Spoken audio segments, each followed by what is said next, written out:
क्या आप भी अपने पास्ट और फ्यूचर में टेंशन लेते रहते हो? जो पास्ट में हो चुका है उसका बर्डन साथ में चलता है और फ्यूचर को सोचते स्ट्रेस और एंजाइटी होती है। तो इसी चीज का सॉल्यूशन लेकर आई हूँ मैं आपके लिए एक बहुत famous book, the power of now. ये बुक हमें सिखाती है कि हम कैसे अपने आप को प्रेजेंट में रहते लाइफ को जीना सीख सकते हैं। द पावर ऑफ नाउ का सबसे पहला और इम्पोर्टेंट लेसन है कि आप अपना माइंड नहीं हो। आपके जो थॉट्स हैं वो आपकी रियलिटी आज नहीं है।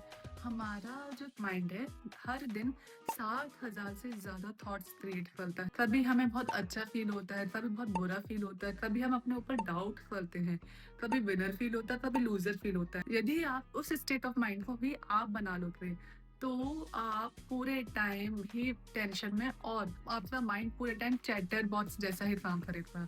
तो एक चीज क्लियर कर लो कि आपका माइंड जो है वो आपकी रियलिटी नहीं है। आप बस माइंडफुल रहो, जो आपके थॉट्स आ रहे हैं उसको ऑब्जर्व करो। जैसे ही आप उसे ऑब्जर्व करोगे आप कॉन्शियस हो जाओगे, और कॉन्शियस हो जाओगे तो अपने आप प्रेजेंट मोमेंट पे एंटर कर लोगे। अदरवाइज जो पास्ट में हो चुका है वही आपके ब्रेन में चल रहा है और फ्यूचर का टेंशन ले रहे हो, अभी कोई एक्शन नहीं ले रहे हो। तो बेटर अभी पे ध्यान दो। आपकी अवेयरनेस ही आपकी फ्रीडम है। आप बस प्रेजेंट रहो, ऑब्जर्व रहो, अवेयर रहो। सेकंड चैप्टर हमें बताता है कि past and future are illusion. जब आप पास्ट के बारे में सोचते हो तो फियर, गिल्ट और जो चीज आप अचीव नहीं कर पाए उसमें डूबे रहते हो। फ्यूचर पूरा इमेजिनेशन के ऊपर बेस्ड है। डर रहता है कि ये चीज हो पाएगी या नहीं हो पाएगी। पर क्या आपने कभी इस मोमेंट पे सवाल पूछा है कि क्या इस मोमेंट में कोई प्रॉब्लम है? 99% इस चीज का जवाब नहीं होता है। तो आप इस मोमेंट में रहो, इस मोमेंट में एक्शन लो, पास्ट और फ्यूचर को छोड़ो। और आपको पता है आपके पास्ट और फ्यूचर के बीच में जो आप डूबे रहते हो ना, वही आपकी सफरिंग की रियल वजह है। तो क्यों ही पेन में रहना है? इग्नोर करो, कॉन्शियस रहो, इस मोमेंट पे ध्यान दो। थर्ड लेसन, अपने इस प्रेजेंट में प्रेजेंट रहो।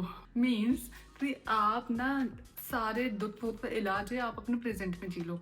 बहुत बार ऐसा होता है कि हम जिस मोमेंट में हैं, फॉर एग्जाम्पल हम खाना खा रहे हैं तब भी हमारा दिमाग कहीं और ही चल रहा है, हम पैदल चल रहे हैं तब भी कहीं और ही सोए हुए हैं। यदि आपको प्रेजेंट पर रहने के लिए प्रैक्टिस करना है तो उस मोमेंट को जियो। आप जैसे मैं वीडियो बना रही हूँ तो हर एक शब्द के पीछे क्या उसका फीलिंग है, क्या बोलना चाह रही उसको ध्यान में रखना है। आप ये वीडियो सुन रहे हो तो हर एक शब्द को महसूस करना, रिलेट करना, ऑब्जर्व करना, एनालाइज करना, तो आप उस मोमेंट में हो। ये वीडियो आप देख रहे हो, पर यदि आपका माइंड कहीं और ही है तो आप फिर वही चीज है कि आपका कंसंट्रेशन बहुत वीक है। इसको इम्प्रूव करने का तरीका यही है कि जो प्रेजेंट है, जो अभी कर रहे हो, उसमें 100% अवेलेबल रहो। कमेंट करना जरा कौन कौन अवेलेबल है अभी। कभी कभी ऐसा नहीं लगता कि गुस्सा और सैडनेस सडनली एकदम से आ जाता है, उसका रीजन भी पता नहीं होता है? ऐसा क्यों होता है बताना जरा। इसका रीजन ये होता है कि हमारे अंदर एक पेन बॉडी होती है जो कि पूरी कलेक्शन होता है इमोशंस का। यदि आपने तो सोच रखा है उस प्लान पे अकॉर्डिंग चीजें नहीं होती हैं, या फिर आप किसी से एक्सपेक्टेशन रखते हो और वो एक्सपेक्टेशन फुलफिल नहीं होती है, तो सडनली हमारे जो थॉट्स है वो ट्रिगर हो जाते हैं और हम जो है ना उस पर रिएक्ट करने लगते हैं। फिर समझ में आता है कि एक टाइम के बाद कि मैंने क्यों इतना ओवर रिएक्ट कर दिया है। राइट ना? यदि आपके साथ ऐसा हुआ है तो आप नेक्स्ट टाइम से उस मोमेंट में थोड़ा सा शांति रखो, पानी पियो, थोड़ा एकांत में बैठो, एनालाइज करो। जबरदस्ती गुस्सा, लड़ाई नहीं करनी है, पीसफुल रहो और इस मोमेंट को थोड़ा सा गुजर जाने दो, अपने आप नॉर्मल हो जाओगे। 5th चैप्टर जो है इस बुक का वो हमें बताता है कि ईगो हमारी एक फॉल्स आइडेंटिटी है। कभी कभी ईगो इतना आ जाता है और हमें लगता है यही हम हैं। बहुत बार इसी वजह से हम अपने रिलेशनशिप में प्रॉब्लम क्रिएट करते हैं। बहुत बार हम आपस में अपने आप में ही एक डिल्यूलू में रहते हैं कि नाम, स्टेटस, कंपैरिजन, ब्ला ब्ला ब्ला। इन सबको ही जो हाइप क्रिएट करता है वो है ईगो। आप यदि पीस चाहते हो तो वो ईगो के बाद नहीं मिलता है। यदि आप में ईगो नहीं है तभी आपके अंदर पीस आ सकता है। इन दोनों का 36 का आंकड़ा है, दोनों एक साथ नहीं हो सकते हैं। 6th चैप्टर जो हमें बताता है silence. Silence means meditation. Meditation आपको प्रेजेंट मोमेंट में रहने में बहुत ज़्यादा मदद करता है। आपके जो इतने सारे थॉट्स जो चल रहे हैं उसको एक ब्रेक देता है और उनकी स्पीड बहुत स्लो डाउन कर देता है। मेडिटेशन का सबसे पहला स्टेप ये है कि शांति से एक जगह बैठ जाओ, 3 डीप ब्रीथ करो, रिलैक्स रहो, सब ठीक है, काम योर एनर्जी। तो आप उस मोमेंट में प्रेजेंट में तुरंत पहुंच जाते हो और ये बहुत ही ज्यादा इफेक्टिव है। ये मैंने खुद ट्राई एंड टेस्टेड है और आप इसके बारे में जितना पढ़ो उतना इतना समझ में नहीं आएगा, पर जितना आप रियलिटी में उसे प्रैक्टिस करोगे उतना आप उसको ज्यादा समझोगे। आई होप 8 मिनट से आप अभी से शुरुआत करोगे ना तो धीरे धीरे आपको इसके फायदे जरूर समझ में आएंगे।